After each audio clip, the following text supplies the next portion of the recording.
My daughter-in-law said the pills were expired, but I know what methotrexate looks like, and what malice smells like. They emptied my medicine cabinet to make me look confused. So I emptied the deed. Their names? Gone.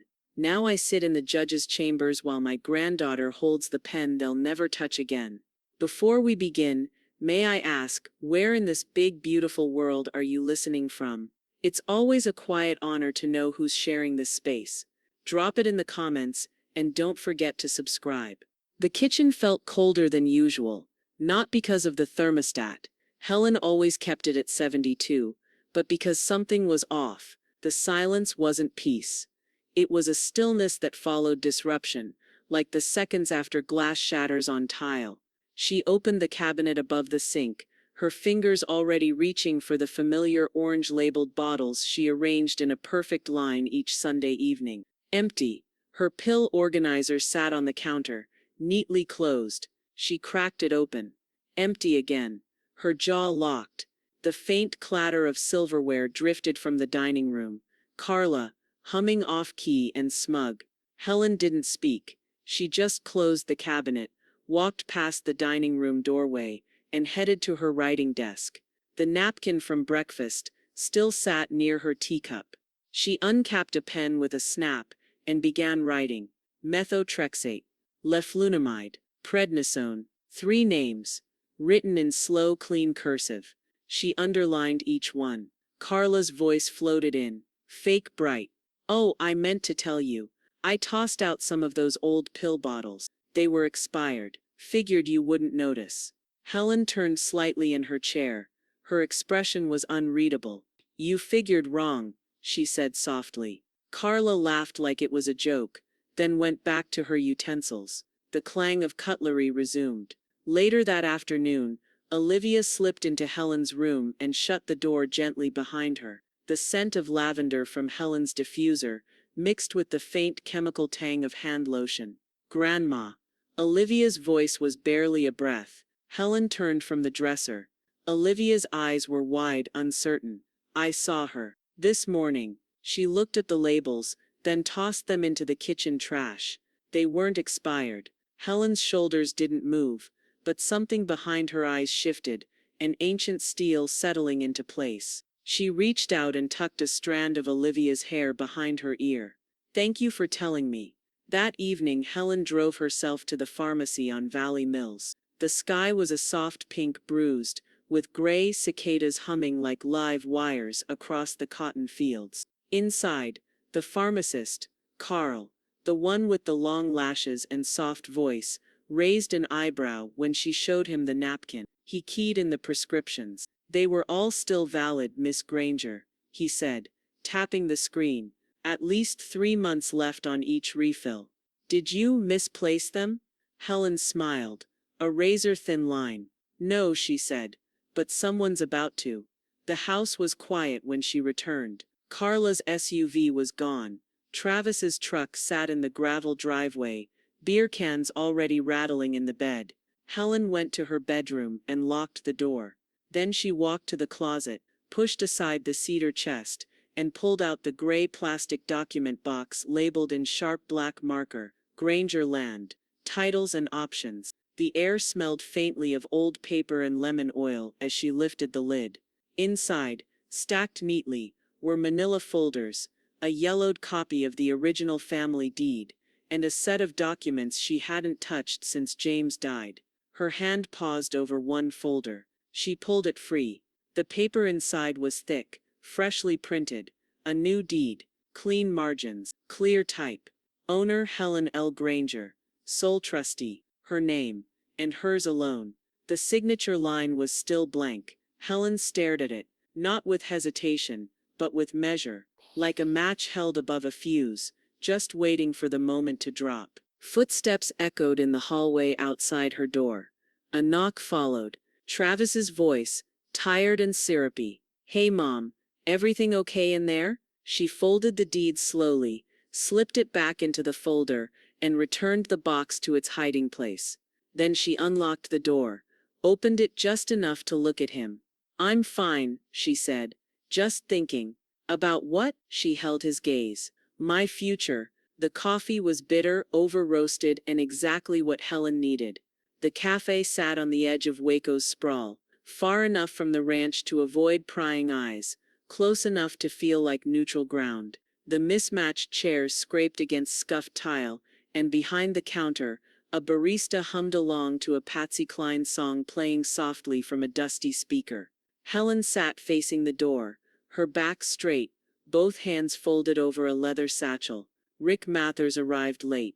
He always did, in a tan blazer with the elbows worn through, and a look on his face that said he'd read the headlines of your life before you even opened your mouth. Didn't think I'd be dusting off Granger Land Records this year, he muttered, sliding into the chair across from her. Helen passed him the deed without a word. Paper whispered against wood.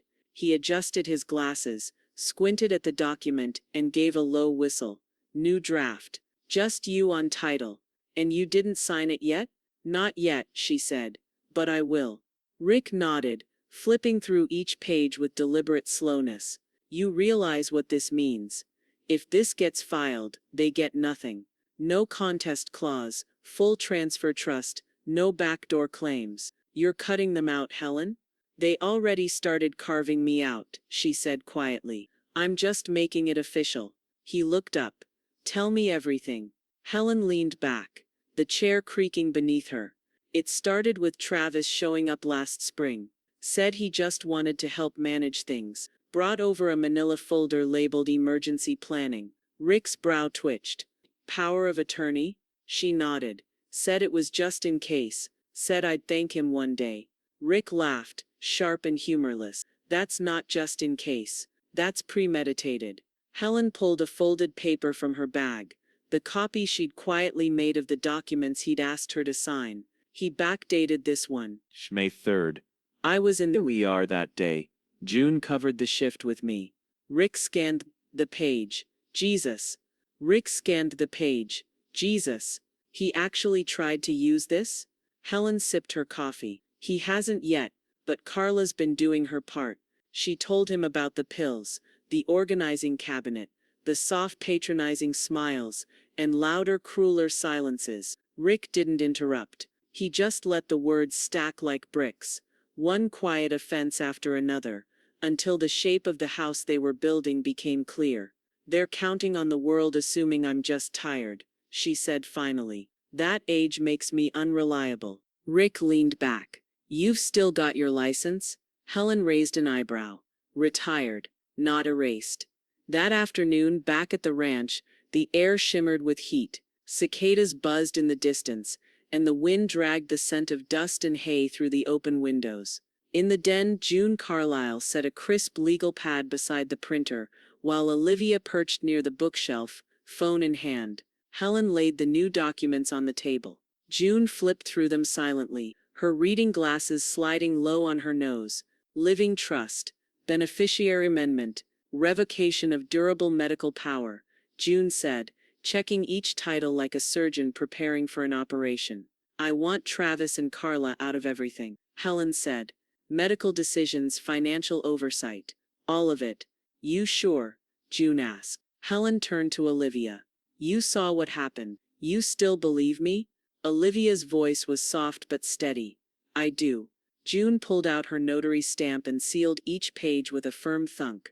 Rick gathered the paperwork into a file and double-checked the signatures. Immediate effect, Helen added. No grace periods. I don't want either of them calling my doctor again. Rick snapped the folder shut. Then let's get this frozen with the clerk's office before they get any cleverer. Helen stepped inside and felt it immediately. That wrongness again, subtle but unmistakable. The kind of shift that only someone meticulous would notice. Something had been handled in her absence. She turned slowly toward the kitchen. The cabinets were closed, but not how she left them. Not gently, not neatly. The handles were smudged, and the rows of tea boxes she'd arranged by flavor, chamomile, green, black, were now stacked haphazardly on one shelf. Her vitamins, gone from the drawer beside the fridge. She scanned upward and saw them precariously perched on the top shelf, half behind a dusty canister of flour she hadn't touched since Thanksgiving. Her hands clenched around the grocery bag she still held. Carla's heels clicked against the tile as she entered from the hallway, bright and buzzing like a fly in a closed room. "Oh, you're back early. Hope you don't mind. I reorganized the kitchen a bit." Helen said nothing. Carla opened the fridge and pulled out a pitcher of iced tea. "Just tidying. Makes it easier for everyone when things are streamlined." Helen looked at the top shelf again, then at Carla.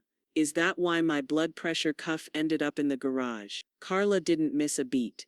"Oh, was it yours?" Travis was cleaning out tools. "Thought it looked like an old air pump or something." Helen turned away. She didn't sigh. She didn't argue. She just walked down the hall and into her bedroom. The scent of lemon polish still lingered in the closet, mingling with cedar. Her hands moved automatically, grabbing the padded black box she'd ordered last week and stashing it on the second shelf, hidden behind 2 sweaters she never wore. Inside the box, she placed her full set of medications: arthritis, blood pressure, thyroid. Then she locked it with a quiet click. Later that evening, Olivia knocked softly. "You wanted help?" Helen nodded and handed her a label maker. "Top drawer." Olivia typed quietly, the little machine humming. She pressed the fresh label onto the box. "Private medical. No excess." She looked up at Helen. "They're going to be mad." Helen gave a dry smile. "Let them be curious first."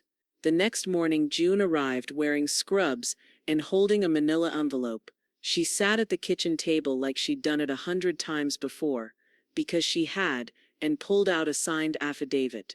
"I'm filing it under Texas Health Code 242.017. Just a preemptive record," June said. Carla hovered in the hallway like a shadow, her voice falsely cheerful. "Ooh, legal stuff. Sounds serious." June didn't look at her. "Just documentation. Since there seems to be a pattern." Helen slid the paperwork across the table and signed in 3 places. Olivia stood by the pantry with crossed arms, silent but unmistakably present. By noon the copy had been submitted at the county medical board office, and June's statement, detailing potential early indicators of elder interference, had been notarized and recorded. That afternoon Travis intercepted Helen on the porch. The sun was high and merciless, and he wore his usual mask of shallow concern. His voice tried to sound casual. "What's all this paperwork floating around, Ma?" Helen leaned against the rail, her eyes never leaving the horizon. "Records? For what?" She turned to look at him, gaze sharp enough to split timber. "Everything." Travis tried to smile but his mouth twitched. "You know, it just looks like you're trying to what, make us out to be villains?" Helen tilted her head.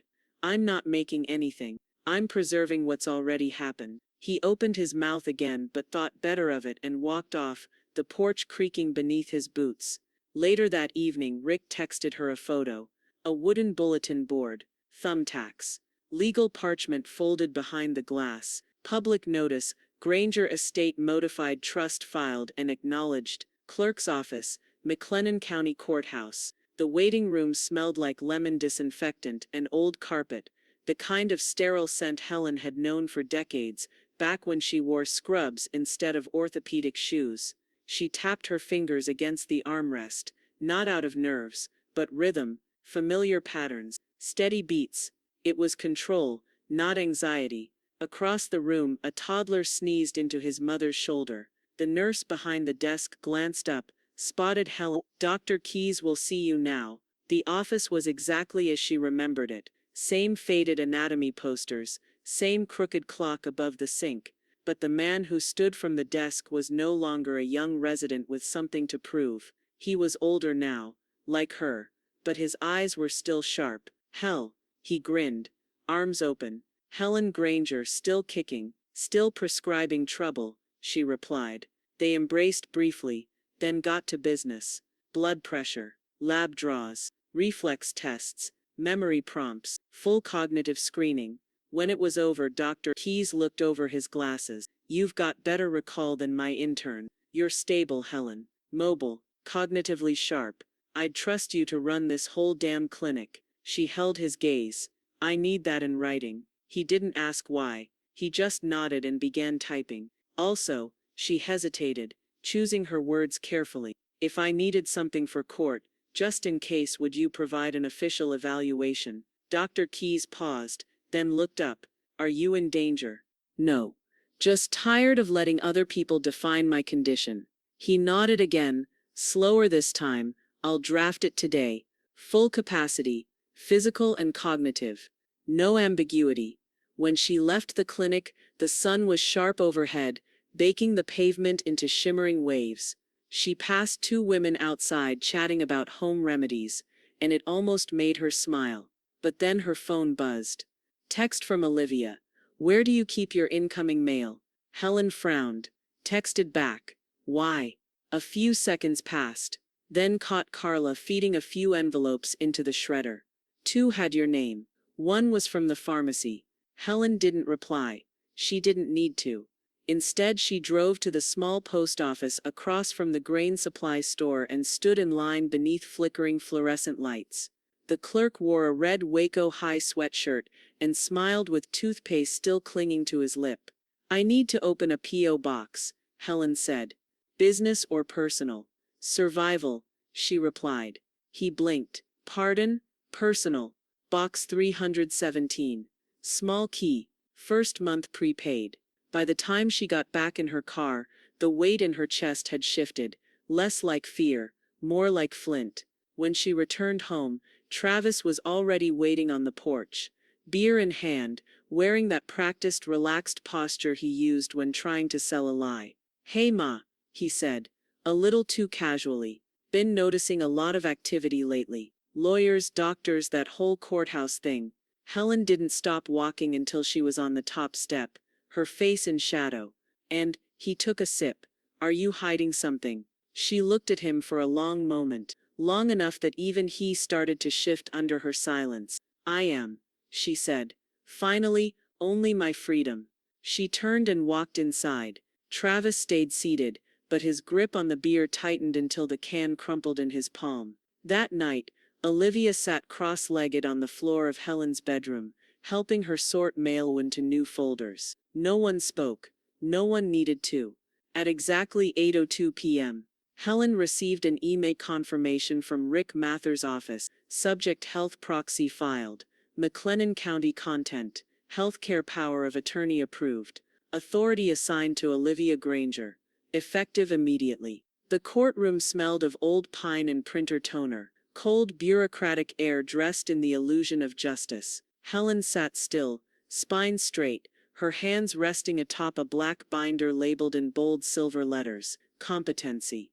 To her left sat Rick, posture relaxed but eyes razor-sharp behind wire-framed glasses. On her right, June held a notepad and pen. The former nurse's calm demeanor, a silent rebuke to the chaos that had brought them here. And behind them, Olivia sat with her sketchpad clutched like armor. Across the aisle, Carla wore grief like a costume, hair tied back neatly, makeup a little too perfect, her pastel blazer the color of sympathy. Travis sat beside her, flipping through a folder, jaw tight. The judge, a balding man with weary eyes and a reputation for no-nonsense rulings, entered and took his seat. We're here on petition 22G419, he announced, filed by Carla Granger, requesting guardianship over Helen Granger, age 71, citing mental decline and impaired decision-making. Carla stood with practiced urgency. Your Honor, this isn't easy. Helen's been struggling. She forgets medications, confuses dates, and her judgment is frankly compromised. We're only here because we care. Rick didn't even look at her. He rose and stepped forward, placing the binder gently on the table. With all due respect, Your Honor, he said, we anticipated this narrative. Inside this binder you'll find a full wellness report by Dr. Keyes, cognitive testing results, 2 notarized affidavits from registered nurses, and a video recording of Helen taken 3 days ago, discussing her medications, legal changes, and current trust structure, in perfect clarity. The judge raised an eyebrow. You brought a video? Rick nodded. The petitioner claims Miss Granger lacks clarity. We prefer to let her speak for herself. He played the clip. On the screen, Helen appeared poised, sharp-eyed, discussing her prescriptions by name, their dosages, and the reason for each.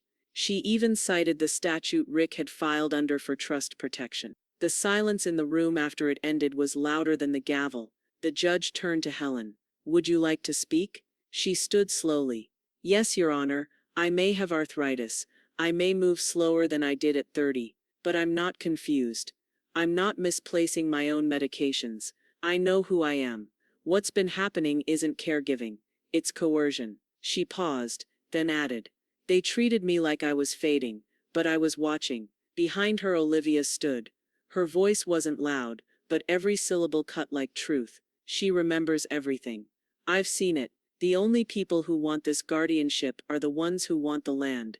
My grandmother's not vulnerable. She's inconvenient." Carla stood abruptly. "She's manipulating a teenager." "Sit down," the judge snapped. "This isn't Facebook." He turned to the clerk. "Pull Exhibit C." A page appeared on the screen. Travis's bank withdrawals. Over 6 months, nearly $8,000 siphoned from Helen's joint account, labeled as maintenance expenses and medical errands, none of which matched any known invoices. "Travis Granger," the judge said, voice low, "did you obtain consent for these transactions?" Travis stammered. She gave me verbal permission." "Did she?" The judge looked at Helen. "No," Helen said. "I didn't even know he had the debit card." The judge leaned back. His eyes narrowed. "Here's what's going to happen." A pause. "Guardianship petition is denied. Permanently. Helen Granger retains full legal and medical autonomy. Furthermore, all financial access held by Travis Granger is suspended immediately pending investigation. Any continued interference will be considered a breach of fiduciary trust." Carla's mouth opened in protest, but no sound came out. Travis stared at the table like it might open up and swallow him. June reached over and squeezed Helen's hand. Rick whispered, "That's strike one." Helen stood at the front door with a screwdriver in one hand and a new smart deadbolt in the other. The midday heat pressed in from all sides, the Texas sun beating down like judgment. She ignored the sweat trickling down her neck, focused instead on each turn of the screw, each metallic click that replaced an old lock with a future they couldn't enter. One by one, the doors changed. Front, back, side entrance. Even the utility shed out by the west fence got a sensor. Rick had recommended the system, a package from a private home security firm he'd used for other clients under legal siege. Cameras with motion detection, real-time alerts, footage uploaded to the cloud. It wasn't just about safety, it was declaration. Inside, Helen's phone buzzed. Installation complete. All locks synced to her personal phone. No copies, no keys to lose, no lies to listen to. The front door opened again before she could finish her iced tea.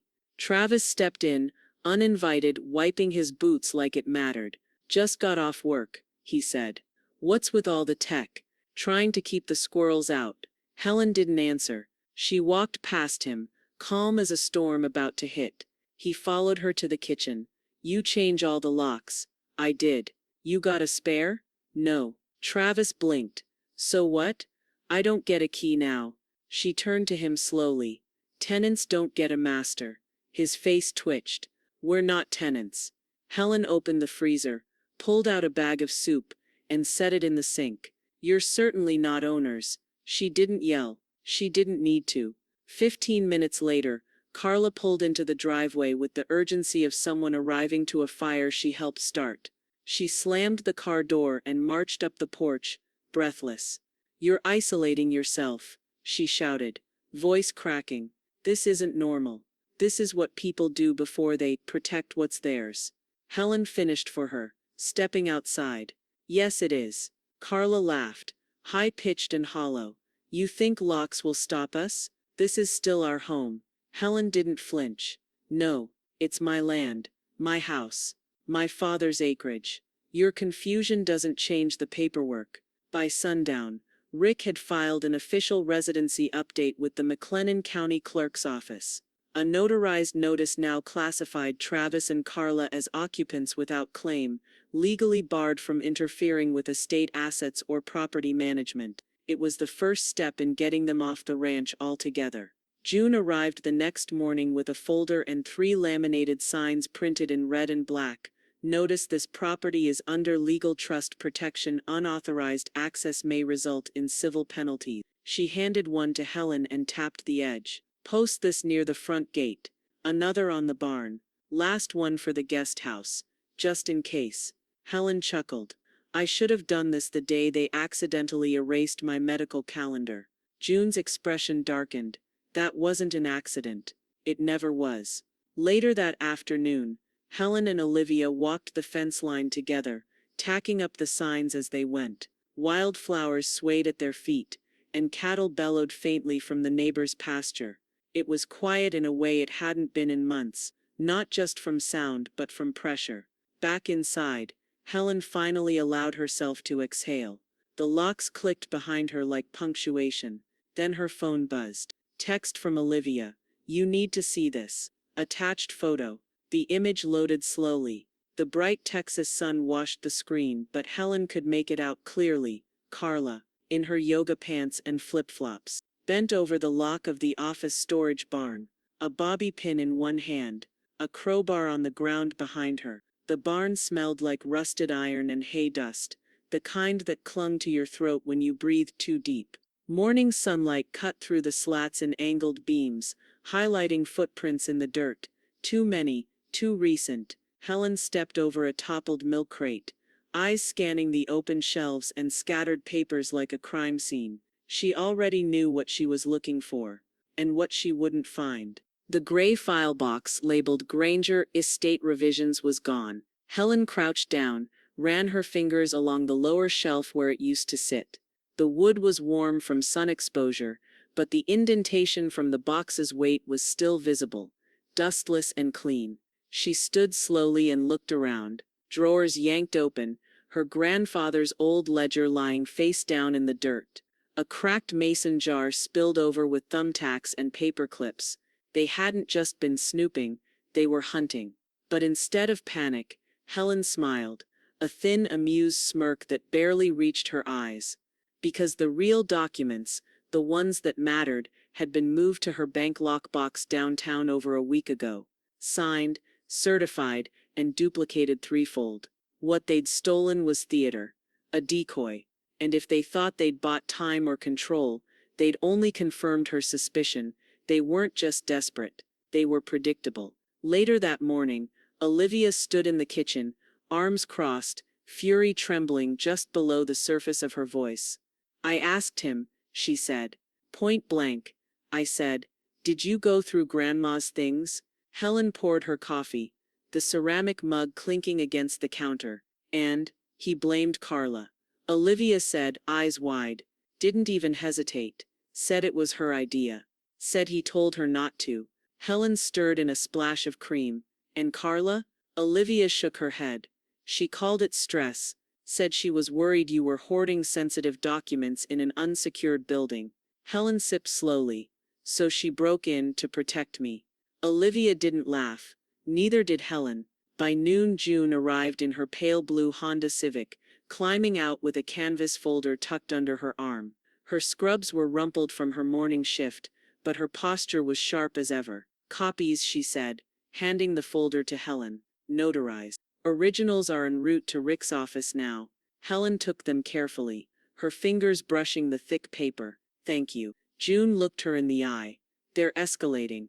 I know, Helen said. You're not scared? Helen stared out the window toward the barn. No, because they still think I'm playing defense. At 4:17 p.m., Helen's cell phone buzzed. The call was brief. Miss Granger, said a polite voice on the other end. This is First Waco Security Bank. We're just following up on an access attempt at your lockbox earlier this morning. Helen's shoulders went still. The voice continued. A woman, no ID on file, tried to use an outdated key and a note claiming she was authorized via power of attorney. Our staff rejected her. We have the attempt on surveillance, and the box is untouched. Helen nodded slowly. Thank you for confirming. She ended the call and lowered the phone, her reflection catching in the glass of the microwave. They hadn't just broken into the barn. They'd gone to town. They'd tried the lockbox, and they'd failed.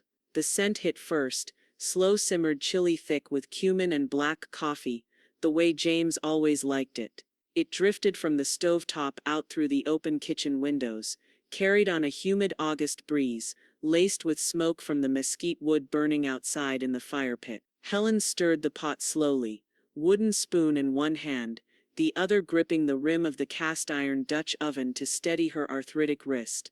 Every motion was deliberate, familiar, sacred. It wasn't just dinner, it was a reclamation. The cornbread had just gone into the oven when Carla's voice rang out from behind her like a sour note. "I thought we were having chicken," she said, from the kitchen threshold, arms crossed, nails drumming against her elbow. Helen didn't turn around. "You thought wrong." Carla laughed, brittle and high. "You could have asked. You know some people have dietary needs, then they can eat somewhere else." Helen finally turned, wiping her hands on a towel. Her face was calm, almost kind, but her eyes didn't blink. "This isn't your house," she said. "Not your kitchen, and definitely not your menu." Carla's lips parted like she wanted to argue, but no sound came out, just a glare thick with venom and confusion. She vanished down the hallway, shoes clicking a little too hard on the tile.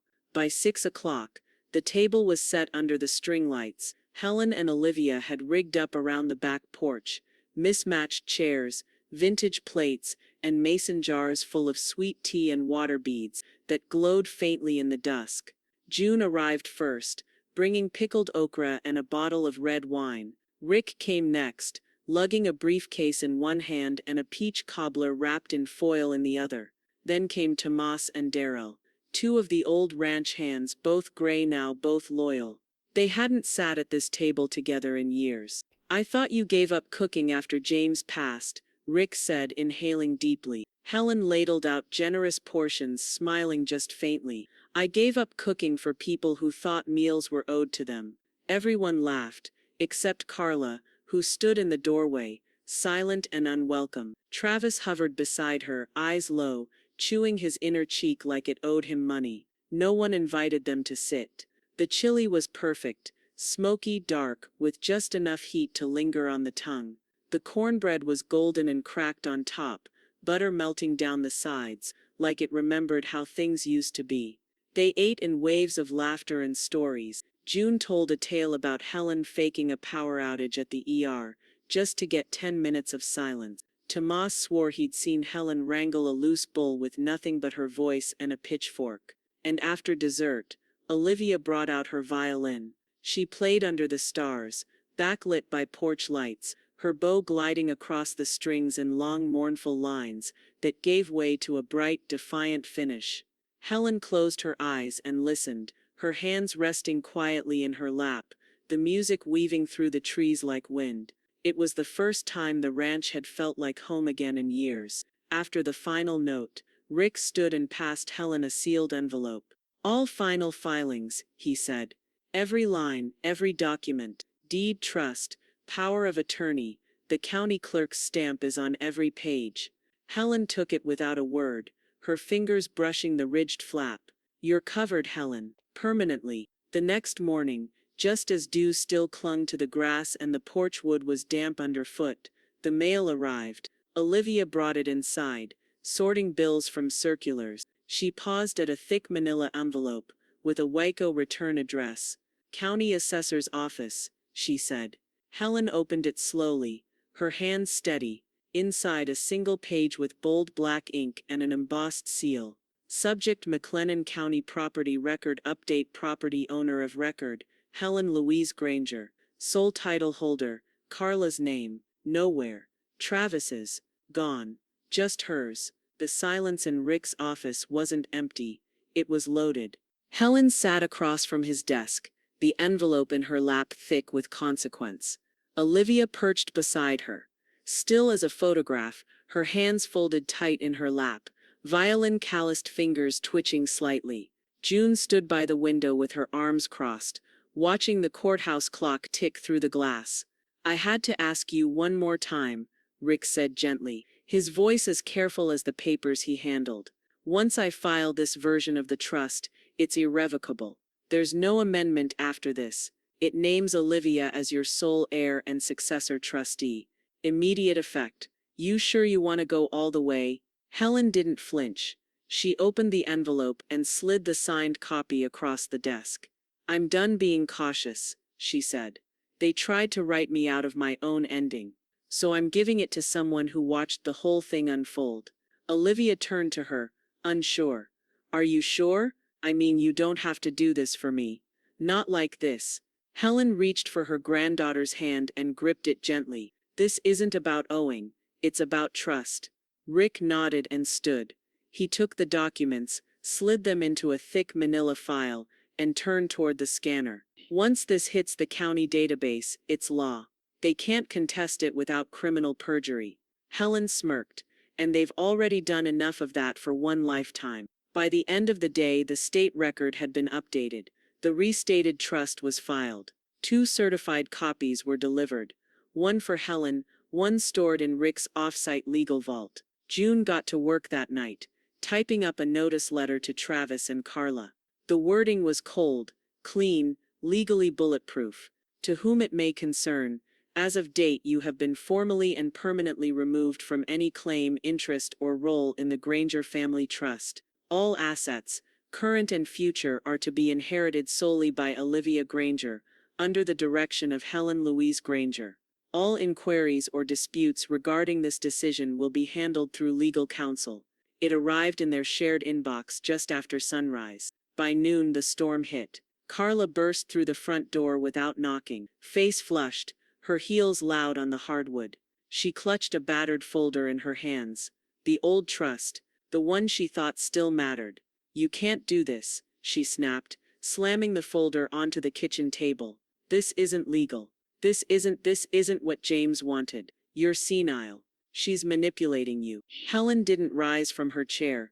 She just looked down at the folder, then up at Carla with a terrifying kind of calm. "Outdated," she said.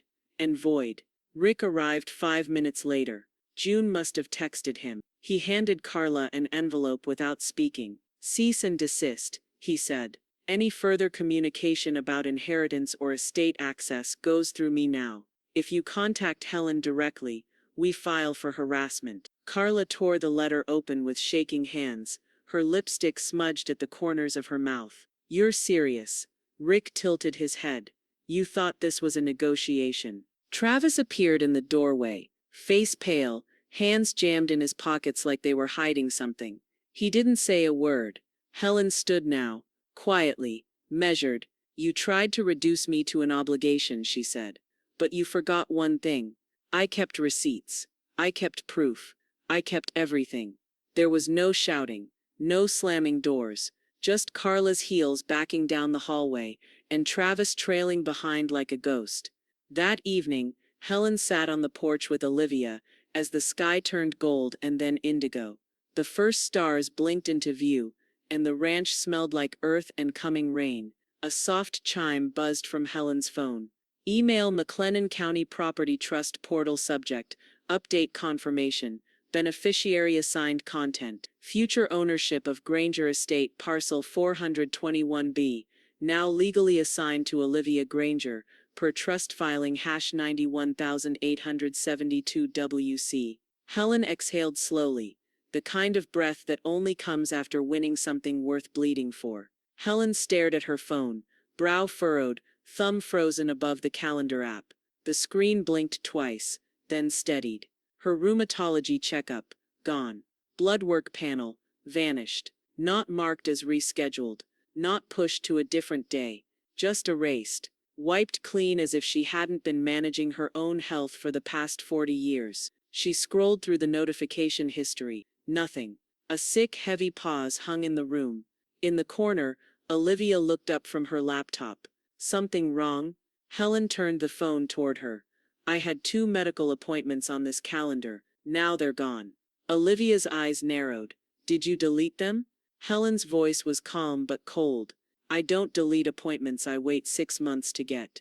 Within 5 minutes, Olivia had traced the changes. Shared access. Google Calendar. A logged change 2 days ago made from Carla's email. She canceled them. Olivia said flatly. "Both.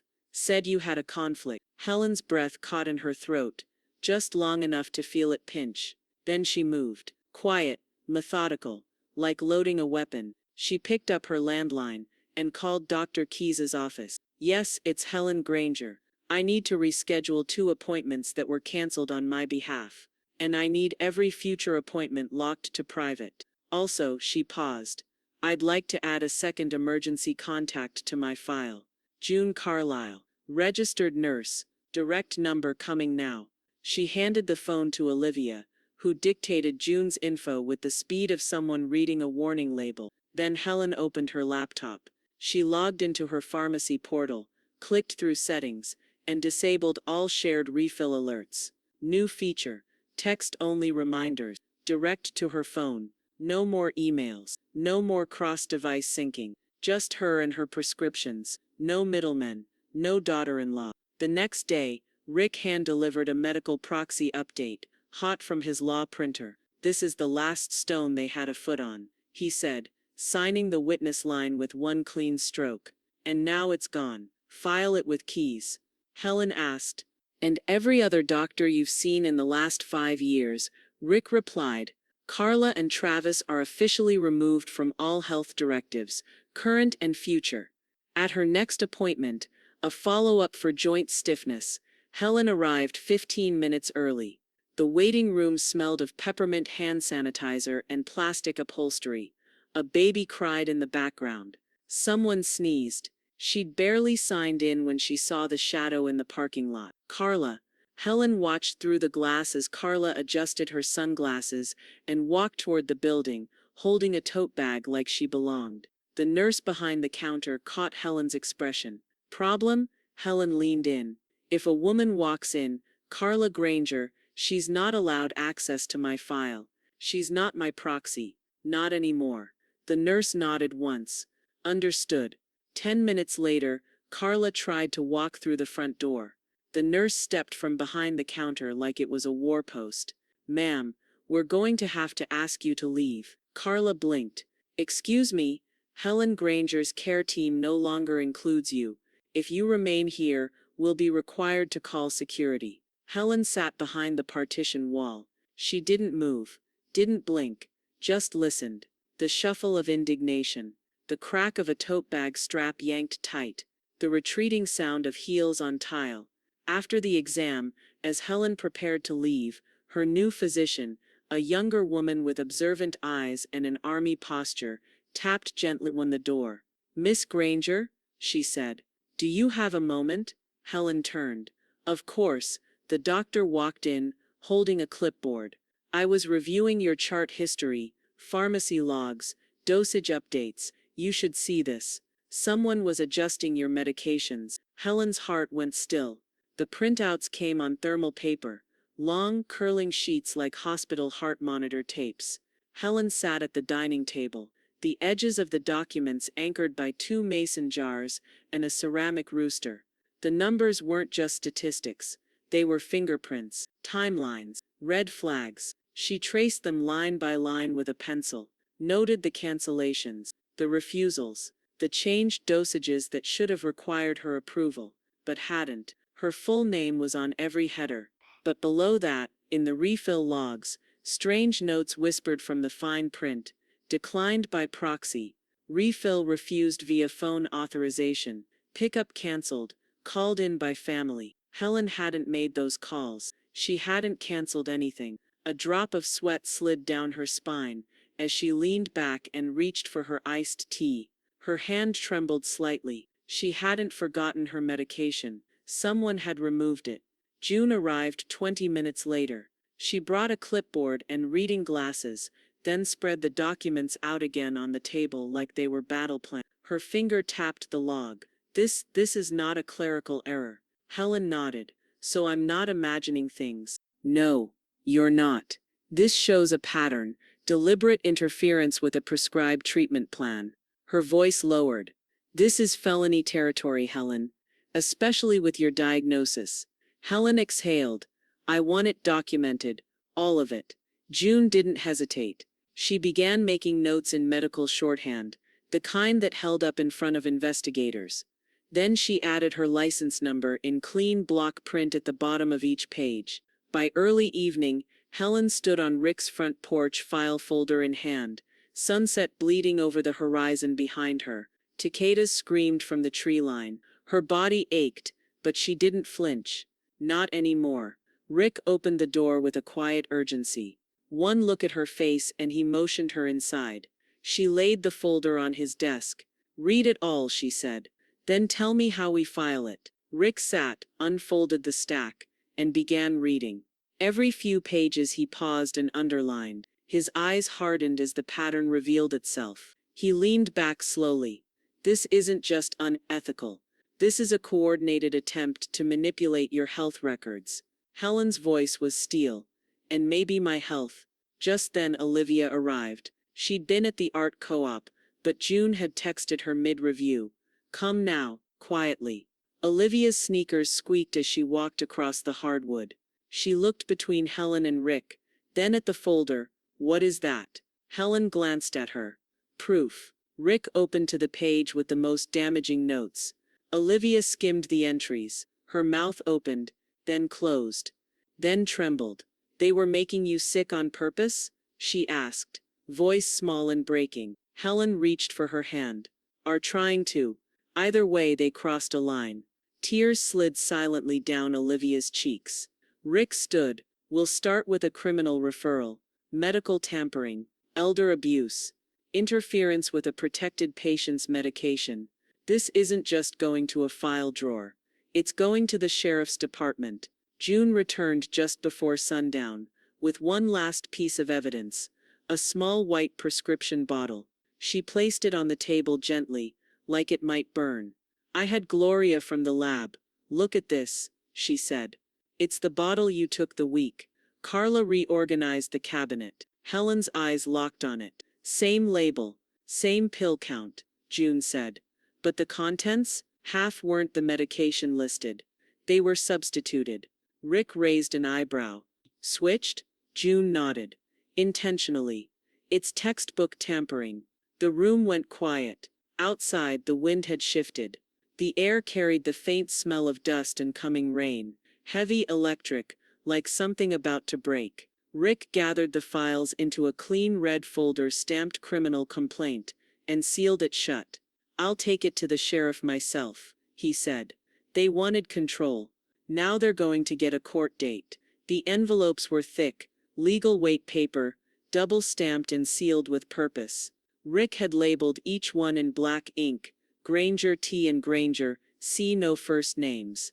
No pleasantries, just the cold efficiency of finality. Helen stood beside the kitchen counter, watching the postal carrier through the front window as he loaded the outgoing bin from the lockbox at the end of the gravel drive. One letter for Travis, one for Carla, one for the county clerk, for record.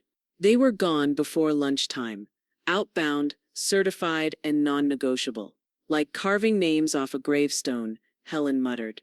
Inside each envelope, a formal notice of revocation, signed by Helen, notarized by June, and backed by Rick's law office. Every line was crisp, clear, and merciless. "You are hereby removed from all claims, responsibilities, and rights related to the estate and affairs of Helen Louise Granger. Your presence is no longer required. Your authority is no longer recognized. Your inheritance no longer exists." The final page held a single image, a scanned copy of the property deed. Their names, once in fine print beside hers, now blotted out in thick black marker, redacted like classified intel. She tucked her copy into a folder labeled Proof, then sat down with a quiet exhale. Olivia handed her a mug of tea, steam rising in tight spirals. "I almost feel bad for them," Olivia said. Helen gave her a look. "Almost," Olivia added with a grin. The next day Rick sent follow-up notices via email, with a short and decisive message. Any further attempt to interfere with Helen Granger's affairs will result in immediate civil and criminal consequences. You are advised to seek separate legal counsel. This is not a discussion. There was no response. Until Facebook. Carla posted a status public, as always, with just enough ambiguity to play the victim, but just sharp enough to throw shade. Some people forget who raised them, who gave everything, who deserved better. The comment section filled quickly. Emojis, sympathy, a few Bible verses. Friends from book club, women from the local PTA. Half of them didn't even know Helen personally, but Helen saw it, and this time she didn't stay silent. She clicked comment, paused, then typed, "Some people forget who kept receipts." Posted, no tags, no hashtags, no filter, just truth. Within 30 minutes, Olivia sent her a screenshot. The post had been edited, then deleted. "You're iconic," Olivia said, wheezing with laughter. She had a full meltdown. Helen just sipped her tea and said, "Let her." By Thursday the wind shifted again. An official envelope arrived. Thick cardstock, return address printed in stark serif, McLennan County Civil Court. Notice of complaint filed. Helen opened it in the den, her fingers steady, her eyes scanning line by line. Case type, personal harassment. Civil filed by Carla Granger. Allegations, emotional distress, undue embarrassment, retaliatory conduct. She stared at the page for a moment, then folded it neatly. Rick called 20 minutes later. "I saw the docket go live," he said. She filed for harassment. Helen didn't miss a beat. She mistook consequences for cruelty. Rick chuckled, low and grim. "You ready to go public with everything?" "I've been ready since the morning she tossed my meds." He was silent for a beat, then said, "Good, because we're going to bury them. Under evidence, not emotion." Helen walked to her bedroom closet, opened the fireproof lockbox, and retrieved the Granger folder. Everything they'd done, everything they'd denied. It was all there, notarized, signed, time-stamped. "Let them come," she said aloud. Because this time the courtroom wouldn't be their weapon, it would be hers. The courthouse hallway echoed with the rhythm of hard shoes on polished stone. Helen walked slowly, deliberately, her cane tapping once every third step. To her right, June held a stack of folders wrapped in a bungee cord. To her left, Rick carried a leather briefcase. And just behind, Olivia moved with purpose, eyes forward, jaw locked. They weren't here to defend. They were here to expose. Courtroom 2B smelled faintly of dust and ink, the residue of bureaucracy layered over years of whispered accusations and gavel slams. Helen had stood in ER trauma rooms, in front of dying patients, in blood-soaked shoes. But this was quieter, more lethal. Inside, Carla was already seated with Travis, both dressed like they'd stepped off the set of a family law commercial. She wore pale blue, her hair pulled into a careful bun. Travis had shaved finally, and wore a jacket a size too tight. Their smiles were brittle, performed, pitiful. "Good morning," Carla said sweetly, loud enough for the room to hear. "We're just here to resolve this misunderstanding." Helen didn't answer. She walked past them and took her seat. The judge, a woman with a crown of gray curls and a stare that could peel paint off a wall, adjusted her glasses and began. Case number 28487C. Granger v. Granger. Civil harassment complaint. Petitioner Carla Granger. Respondent, Helen Granger. Rick stood immediately. "Your Honor, with respect, we're prepared not only to respond to this claim, but to submit evidence of retaliatory behavior, medical interference, and financial manipulation by the petitioner and her husband Travis Granger." The judge nodded. "Then let's start at the beginning." Rick opened the first folder and placed 3 laminated pages on the clerk's desk. "These are pharmacy logs, prescription records from the last 9 months. They show medication cancellations, changes in dosage, and early refills refused, none of which were initiated by Miss Granger herself." Next came the surveillance stills. Carla near the barn, Carla on the porch during locked door incidents, Carla with a pill bottle partially obscured by her hand, then June's signed statement, and Olivia's. Rick's voice remained even, controlled, but each piece he presented was a scalpel cutting through the lie. Finally, Helen was called to testify. She stood slowly and approached the bench with dignity, the kind you earn not from pride but survival. "They tried to manage me to the grave," she said. "I managed to stop them." Her voice didn't shake. It cut through the courtroom like a flat line through a quiet ER. Clean. Unforgiving. I knew something was wrong when my meds disappeared, when they canceled appointments I didn't miss, when they started saying I was confused just loud enough for others to believe it. She paused, then looked directly at Carla. I wasn't confused. I was being erased. The judge turned to Carla. Do you have a response? Carla stood. Her eyes flickered to the gallery, then back to the floor. I was overwhelmed, she said. Trying to help. She's 71. You thought what? The judge asked, voice hardening. Carla's lips parted. Nothing came out. The judge looked down at the files again, then up. This isn't confusion. This is premeditation. I'm dismissing the harassment complaint as retaliatory. But more importantly, she paused and turned the laminated pill logs over with a fingertip. I'm referring the medical records, witness statements, and pharmacy documentation to the district attorney for review under elder abuse and health code violations. Carla went pale. Travis swallowed visibly. I suggest you secure criminal defense counsel, the judge added. You're going to need it. The gavel came down once. Case dismissed. They didn't see the subpoenas until the hallway. 2 deputies. Manila folders. No drama. Just quiet efficiency. Carla Granger? Travis Granger? They nodded confused. You're being served. Olivia stepped aside and whispered to Helen. They look smaller now. Helen nodded. They always were. The door to the old sewing room creaked open like it hadn't been touched in years, and maybe in spirit it hadn't. The air inside smelled like cedar and dust, with a faint undertone of fabric softener from a decade-old basket still tucked under the table. Afternoon light slanted through the high window, casting a golden stripe across the hardwood floor. Helen stepped inside with a tape measure in one hand and a hammer tucked beneath her arm. Behind her, Olivia dragged in a cardboard box marked memories.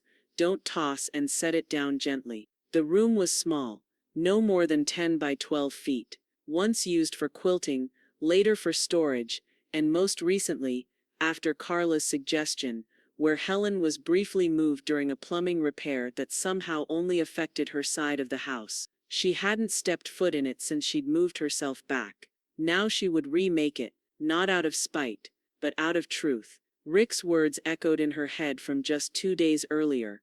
They tried to shrink your world, make it smaller. You made it sharper. The transformation began with the walls. Olivia helped paint them a warm, wheat-colored cream, the kind that looked golden at sunset and soft at dawn. They pulled up the old rug, revealing scuffed, beautiful planks beneath. June donated a set of floating shelves she never used, and Daryl, one of the ranch hands, helped install them along the back wall. On the shelves, Helen placed what mattered most. A framed photo of James, taken in 1986, his arm wrapped around a young Helen in scrubs, both of them laughing in front of the barn. A brass name badge from her first shift as an ER nurse at Providence Hospital, H. Granger, polished until it gleamed. A print of Olivia's first full sketch, Helen holding a clipboard, hair in a bun, eyes fierce, and in the center lit by a small mounted sconce, the deed framed in matte black, with the original signatures intact, and Carla and Travis's names lined through in red ink, not removed, not erased, acknowledged, and overwritten. On the opposite wall, Helen hung shadow boxes, 3 of them, one for each chapter she'd lived through. June helped her build them. The first held tiny hospital keepsakes, her nursing pin, a pair of latex gloves, and a swatch of the floral scrub top she used to wear every Tuesday. The second contained family photos, birthdays, horses. Olivia at age 6 holding a crayon-drawn heart. Travis as a toddler before his ambition turned inward. The third was different. The third held a single printed email from Rick. Subject line, filed and finalized. Beneath it, a small brass plate engraved with "She protected her own." That evening, June arrived with one last gift, a walnut display box, glass-fronted, with Helen's initials etched in the corner. Inside it, her stethoscope, her retirement pin, and a single roll of film from an old disposable camera Helen had kept but never developed. "They'll never know what it held," June said. "But you will. Olivia hung her latest sketch beside the window, a pencil drawing of the house from the outside, but in the window of the drawing's second floor a single glowing room. This room, as the sun dipped below the tree line, casting amber light across the floorboards, Rick arrived with a thick envelope in hand. "This is ceremonial," he said, placing it into Helen's palm. "It's all already done, but I thought you should have something that feels permanent." Helen opened the flap. Inside, a gold-lettered certificate with a raised seal. "Full transfer of estate ownership. Helen Louise Granger, signed, sealed, executed." She stared at it for a long while, then tucked it onto the top shelf of the wall, right beside James's photo. When she turned around, Olivia stood in the doorway. "Quiet. Can I ask you something?" her voice barely above a whisper. Helen nodded. "Can I call this home now?" Helen smiled, not wide but deep, solid, something final setting into place. "Yes," she said, "and they never will again." The coffee was strong, black as pitch and twice as bitter, but Helen drank it slow, her fingers curled around the warm ceramic like it was a sacred thing. Steam rose in lazy curls, catching the pale morning light. The porch beneath her feet creaked with every shift of weight, but it held. She hadn't slept much. She didn't need to. The air smelled of rain-soaked dirt, cedar bark, and something brighter, wildflowers in full bloom, stretching all the way to the fences, like the land was breathing again, unburdened. Beside her, Olivia sat cross-legged with her sketch pad balanced on one knee. Her pencil moved quickly, her eyes flicking between the trees and the page. The tip scratched quietly as she shaped a low horizon line, and the crooked silhouette of a cedar that had stood for 3 generations. "Looks like peace," Olivia murmured, not looking up. Helen smiled without turning. "That's because it is." A mockingbird called out from the power line. Somewhere farther back, a horse snorted, and the screen door creaked open before closing with a gentle thud. Inside the house, the phone buzzed once. Helen ignored it. Then came a soft chime from Olivia's phone. "June." Olivia read the message aloud. The paper ran the story. Front page, top fold. Helen arched an eyebrow. What's the headline? Olivia's mouth twitched. "Granger family estate scandal unfolds. Fraud, forgery, and fallout." "Not bad," Helen said. "Could use a punchier subheading." June texted again. A photo this time, the print edition on her kitchen counter. Helen's property deed blurred in the background. Carla's mugshot cropped small beneath the fold. Travis's name listed second. No titles, just charges. It was done. In town, they were no longer the caretakers. They were the cautionary tale. Helen stood slowly and stepped down into the grass. The ground was damp, soft beneath her slippers. She walked to the fence line, where the bluebonnets had thickened into a brilliant stretch of purple and blue. The gate had a new sign now. "Private Family Ranch. No trespassing, protected property," every letter hand-painted by Olivia. Every nail hammered by Helen herself. Behind her, Olivia followed with her sketchbook tucked under her arm. She looked toward the road, empty and long. "Do you think they'll ever come back?" she asked. Helen didn't answer right away. She watched the wind bend the tall grasses, watched a hawk trace lazy spirals in the cloudless sky. "They can try," she said finally. "But they'll never cross this land again.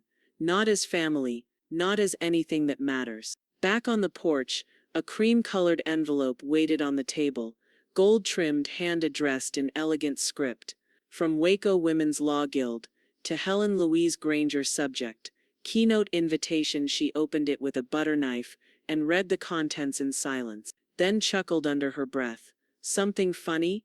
Olivia asked. Helen passed her the card.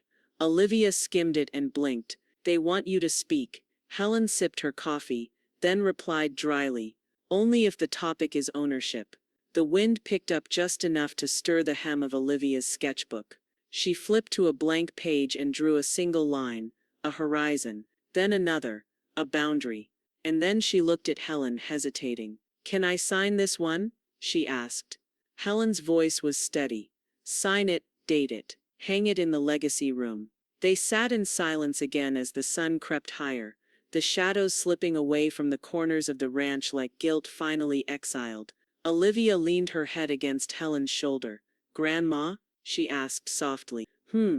I'm glad you didn't give up." Helen looked out at the land that had tried to be stolen from her, acre by acre, decision by decision, and smiled. "I almost did," she said. "But then I remembered." She sipped her coffee again and set the cup down gently. "They threw away my medicine. I threw away their future, one signed page at a time."